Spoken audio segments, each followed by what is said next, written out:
দর্শক, আমি এখন এই মুহূর্তে আছি আয়নাঘরে, যেটি প্রতীকী হিসেবে প্রদর্শন করা হচ্ছে জুলাই গণঅভ্যুত্থান স্মৃতি জাদুঘরে।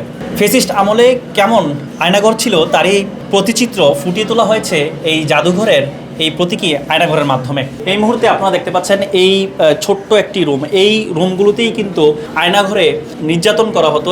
ঠিক যেভাবে নির্যাতন করা হতো তারই প্রতিচিত্র কিন্তু তুলে ধরা হয়েছে এই জাদুঘরের এই প্রতীকী আয়নাঘরের মাধ্যমে। আমরা একটু ঘুরিয়ে দেখাতে চাই আপনাদের যে আসলে আয়নাঘরের মধ্যে আসলে কিভাবে নির্যাতন করা হতো। আমরা আপনাদের একটু দেখাচ্ছি যে এই পাশে একটি রুম রয়েছে যেটিতে বিভিন্ন ধরনের দেয়ালে লেখা রয়েছে এবং আমার ঠিক মাথার উপরে একটি লাইট রয়েছে, শুধুমাত্র একটি লাইট রয়েছে এবং ছোট্ট একটি কক্ষ যেটিতে শুধু হাত ধোয়ার বা হাত ধৌত করার শুধু ছোট্ট একটি পানির কল রয়েছে, এছাড়া কিন্তু অন্য কোনো কিছু নেই। এবং এছাড়া অন্য যেই রুমগুলো রয়েছে সেগুলো কিন্তু ঠিক একই চিত্র ফুটিয়ে তোলা হয়েছে।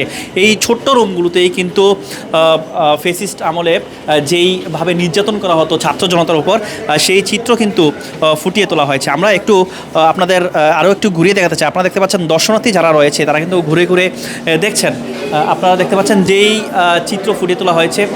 আমরা আরও আপনাদের দেখাতে চাই এই যে প্রতীকী হিসেবে যে আয়নাঘরটি নির্মিত করা হয়েছে দর্শনার্থীদের দেখানোর জন্য। আমরা একটু দেখাতে চাই যে মিনিয়েচার আকারে যেভাবে ফুটিয়ে তোলা হয়েছে, যেভাবে যেই টুলসগুলো দিয়ে আসলে নির্যাতন করা হতো সেই টুলসগুলো কিন্তু এই ফুটিয়ে তোলা হয়েছে। আপনারা দেখতে পাচ্ছেন যেভাবে যেই টুলসগুলো দিয়ে নির্যাতন করা হতো, ঠিক আপনারা দেখতে পাচ্ছেন মাথায় কালো কাপড় বেঁধে চেয়ারে বসিয়ে কিন্তু নির্যাতন করা হতো। এই চেয়ারে বসিয়ে, যেই চেয়ারটিতে বসিয়ে নির্যাতন করা হতো, ঠিক এরকম একটি চেয়ার কিন্তু এই আয়নাঘরের প্রতীকী আয়নাঘরে কিন্তু ফুটিয়ে তোলা হয়েছে। আমরা একটু আপনাদের দেখাতে চাই। আপনারা দেখতে পাচ্ছেন এই আমার সামনে যেই আসনটি রয়েছে এইটিতে বসিয়ে কিন্তু ফেসিস্ট আমলে আপনারা দেখতে পাচ্ছেন যে ছাত্র জনতার উপর যেই নির্যাতন তারই চিত্র কিন্তু ফুটিয়ে তোলা হয়েছে। এছাড়া আপনারা দেখতে পাচ্ছেন যেই টুলসগুলো ব্যবহার করা হতো নির্যাতনের এই চিত্রগুলো কিন্তু দেয়ালে কিন্তু গ্রাফিতি আকারে আপনারা দেখতে পাচ্ছেন,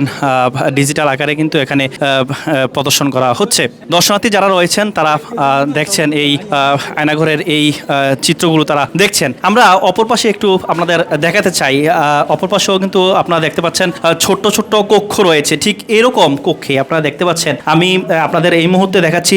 ঠিক আমি যদি একটু বসি, শুধুমাত্র বসার একটু জায়গা আপনারা দেখতে পাচ্ছেন যে দরজা সেটিও কিন্তু একেবারেই কম, অর্থাৎ আমি যদি দরজাটি বন্ধ করি একেবারেই কিন্তু দম বন্ধ হয়ে যাবে কিছুক্ষণ থাকলে। একেবারেই ছোট্ট একটু জায়গা আপনারা দেখতে পাচ্ছেন, ছোট্ট যে রুম, একজন দাঁড়ানোর জায়গা কিন্তু বসার অর্থাৎ একজন থাকার যেই জায়গা সেটি কিন্তু এই আয়নাঘরে এইভাবেই কিন্তু আসলে রেখে ছাত্র জনতাকে রেখে নির্যাতন করা হতো, তারই চিত্র কিন্তু ফুটিয়ে তোলা হয়েছে। আপনারা দেখতে পাচ্ছেন এই যে পাশে আরেকটি কক্ষ, অর্থাৎ একটি কক্ষ এক এক ধরনের, অর্থাৎ ছোট্ট ছোট্ট যেই কক্ষগুলো এই কক্ষগুলোতে রেখে কিন্তু মানুষদের যেভাবে টর্চার করা হতো, যেভাবে নির্যাতন করা হতো তারই চিত্র কিন্তু এই জুলাই গণঅভ্যুত্থান স্মৃতি জাদুঘরে দর্শনার্থীদের দেখানোর জন্য কিন্তু প্রতীকী হিসেবে এখানে নির্মিত করা হয়েছে।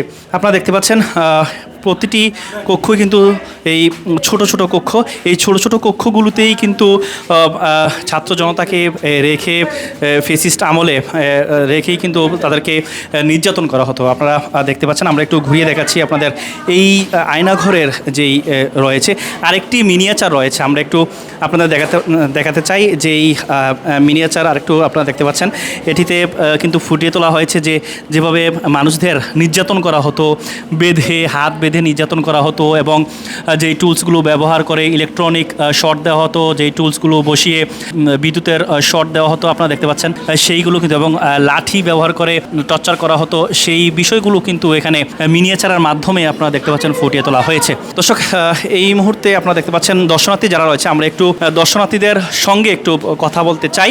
একটু বলবেন যে এই যে আয়নাঘর আসলে কি দেখবেন আয়নাঘর আসলে আমরা যেটা দেখলাম, আমাদের সাবেক যে স্বৈরাচার শাসক, এই স্বৈরাচার শাসক যে সাধারণ জনগণের উপর যে পরিমাণ অত্যাচার জুলুম নির্যাতন করছিল, এই জুলুম নির্যাতন তার একটা বাস্তব দৃষ্টান্ত।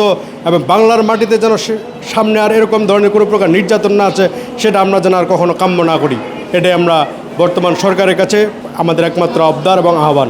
আমরা দর্শক আরেকজন দর্শনার্থীর সঙ্গে কথা বলতে চাই। একটু বলবেন যে কী দেখলেন এই আয়নাঘরে? এই আয়নাঘরে যা দেখলাম এখানে হচ্ছে যে অনেক ছোট ছোট ঘর যেখানে একটা মানুষ থাকা খুব স্বাভাবিকভাবে কোনোভাবেই সম্ভব নয়। এটা আসলে আমরা তো এখানে শুধু দেখতেছি, কিন্তু জানি না ওইখানে যারা থাকছে তারা কতটুকু যন্ত্রণা সহ্য করেছে একমাত্র তারাই জানে। কারণ এখানে একটা মানুষ না শুইতে পারবে না থাকতে পারবে, মানে বসে কাটানোর মতো জায়গা নেই, এরকম একটা মানে অবস্থা। দর্শক, আমরা আরও কয়েকজন দর্শনার্থীর সঙ্গে কথা বলতে চাই যে এই আসনটিতে বসিয়ে যেভাবে এরকম আসনে বসিয়ে নির্যাতন করা হতো, টর্চার করা হতো, একটু আমরা জানতে চাই আসলে এই আসনটিতে বসে নির্যাতন করা হতো কী দেখছেন আয়নাঘর আসন? আয়নাগরে এই চেয়ারে যত মানুষ গুম খুন হয়েছে তাদেরকে এখানে বসিয়ে টর্চার করা হতো, তাদেরকে বসিয়ে কারেন্ট শক দেওয়া হতো। আমরা আরও কয়েকজন দর্শনার্থীর সঙ্গে কথা বলতে চাই, একটু বলবেন যে আয়নাঘরে কী কী দেখলেন আসলে, নির্যাতনের চিত্রটা আসলে কী দেখলেন আসলে? আসসালামু আলাইকুম। জুলাই গণ অভ্যুত্থানের পূর্বে বিগত 17 বছর আওয়ামী দুঃশাসনের যে বিরোধী দলীয় নেতাকর্মীদেরকে যে বিভিন্নভাবে আয়নাঘরে এনে যে জুলুম নির্যাতন করা হতো তার একটি এখানে কনসেপ্ট দেওয়া হয়েছে। তো এটা আসলে আমি মনে করি এই ধরনের ফেসিস্ট আর কোনো আওয়ামী রেজিম বাংলাদেশে আর ফিরে না আসুক, আর কোনো আয়নাঘর যেন তৈরি না হয়। এবং এখান থেকে শিক্ষা নিতে হবে ফিউচার যারা ক্ষমতায় আসবে তারা যেন এই ধরনের কোনো আয়নাঘরের মতো বা এই ধরনের কোনো ফেসিস্ট রেজিম যেন কায়েম না করে, সেটা হচ্ছে যে আমাদের প্রত্যাশা। এবং এই সার্বিক এই কার্যক্রমগুলো পরিচালনা করার জন্য আমরা বিগত অন্তর্বর্তী সরকার এবং বর্তমান সরকারকে আমরা ধন্যবাদ এবং কৃতজ্ঞতা জানাই।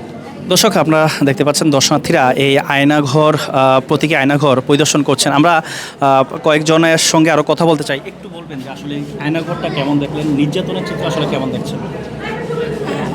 নির্যাতনের চিত্র আমরা তো মাত্র আসলাম, সব কিছু সত্য যেগুলা এগুলা সব আয়নাঘরে উঠায় ধরছে, এই আর কি। দর্শক, আমরা আপনাদের আরও কয়েকজন দর্শকের সঙ্গে আমরা কথা বলতে চাই। আপনারা দেখছেন দর্শনার্থীরা ঘুরে ঘুরে এই প্রতীকী আয়নাঘর তারা দেখছেন। আমরা আরও কয়েকজনের সঙ্গে একটু কথা বলতে চাই। এটা অনেক কষ্টের একটা, এভাবে মানুষকে এভাবে নির্যাতন করাটাই অনেক কষ্টের মানুষের দেখাটা। আর কি দেখছেন আজকে স্মৃতি জাদুঘর? আয়না ঘরে ওমন একটা ছোট একটা ঘরে মানুষ কিভাবে কষ্টেতে রাখছে, এটা কিন্তু উচিত ছিল না তাদের, বোঝেন না? এত একটা ছোট ঘর, আবার ছবিগুলো দেখলেও তো বোঝা যেতেছে কতটা কষ্টে মানুষকে রাখছে। এতে কি ভালো হয়েছে? ভালো হয়নি কিন্তু। দর্শক, আপনারা দেখতে পাচ্ছেন যারা দর্শনার্থী রয়েছেন তারা ঘুরে ঘুরে দেখছেন যে আয়নাঘরের যেই প্রতীকী আয়নাঘর সেটি তারা ঘুরে ঘুরে দেখছেন। আমরা আরও কয়েকজনের সঙ্গে কথা বলতে চাই। দেখলাম কষ্টের জীবন, কষ্ট করে মারছে, এই জিনিসটা আমরা দেখলাম ঘুরে ফিরে। যে ছোট ছোট রুমে কি মানুষ থাকতে পারতো? না মানুষ থাকতে পারে তাই। দর্শক, আমরা আরও কয়েকজনের সঙ্গে কথা বলতে চাই। আপনারা দেখতে পাচ্ছেন ঠিক যেভাবে নির্যাতন করা হতো তারই প্রতিচিত্র কিন্তু এখানে ফুটিয়ে তোলা হয়েছে। এই জুলাই গণ অভ্যুত্থান স্মৃতি জাদুঘর যেটি আজ থেকে উন্মুক্ত করা হয়েছে, সেই জাদুঘরের মধ্যেই কিন্তু ভেতরে রয়েছে আয়নাঘর, প্রতীকী আয়নাঘর, যে আয়নাঘর কিন্তু যারা সাধারণ মানুষ রয়েছেন তারা দেখছেন। আমরা আরও কয়েকজনের সঙ্গে একটু কথা বলতে চাই। দেখে মনে হচ্ছে আসলে খুবই মানে নির্যাতন হয়েছে, এটাই মনে হচ্ছে। মৃত্যুর চেয়েও আসলে মৃত্যুর চেয়েও কঠিন এটাই মনে হচ্ছে, যে মৃত্যু জ্বালা তো সহ্য করা যায়, কিন্তু এটা আসলে অনেক কঠিন এটা খুবই কষ্ট।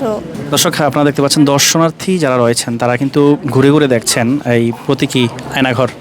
আমরা একটু আপনাদের দর্শনার্থীদের যে ভিড় সেটি আমরা আপনাদের দেখাতে চাই। আপনারা দেখতে পাচ্ছেন জুলাই গণ অভ্যুত্থান স্মৃতি জাদুঘর উন্মুক্ত করা হয়েছে। সকাল 10টা থেকে সন্ধ্যা 6টা পর্যন্ত খোলা থাকবে। শিশুদের জন্য প্রবেশ মূল্য 20 টাকা এবং প্রাপ্তবয়স্কদের জন্য 50 টাকা নির্ধারণ করা হয়েছে। দর্শক, আপনারা দেখতে পাচ্ছেন এই জুলাই গণ অভ্যুত্থান স্মৃতি জাদুঘর রাজধানীর সংসদ ভবনের উত্তর পাশে, যেটি আগে গণভবন ছিল সেটিকে রূপান্তর করেই কিন্তু জুলাই গণ অভ্যুত্থান স্মৃতি জাদুঘর হিসেবে নির্মিত করা হয়েছে। প্রতিদিন সকাল 10টা থেকে সন্ধ্যা 6টা পর্যন্ত খোলা থাকবে এবং যারা দর্শনার্থী রয়েছেন তারা এই সময়ের মধ্যে তারা দেখতে পাবেন। এছাড়া অনলাইনেও কিন্তু টিকিট কেটে এই জুলাই স্মৃতি জাদুঘরে প্রবেশ করা যাবে। দর্শক, এই ছিল আজকের আয়োজন। পরবর্তী পর্বে নতুন কোনো বিষয় নিয়ে হাজির হব আপনাদের সামনে। থাকুন বাংলাদেশ বুলেটিনের সঙ্গে।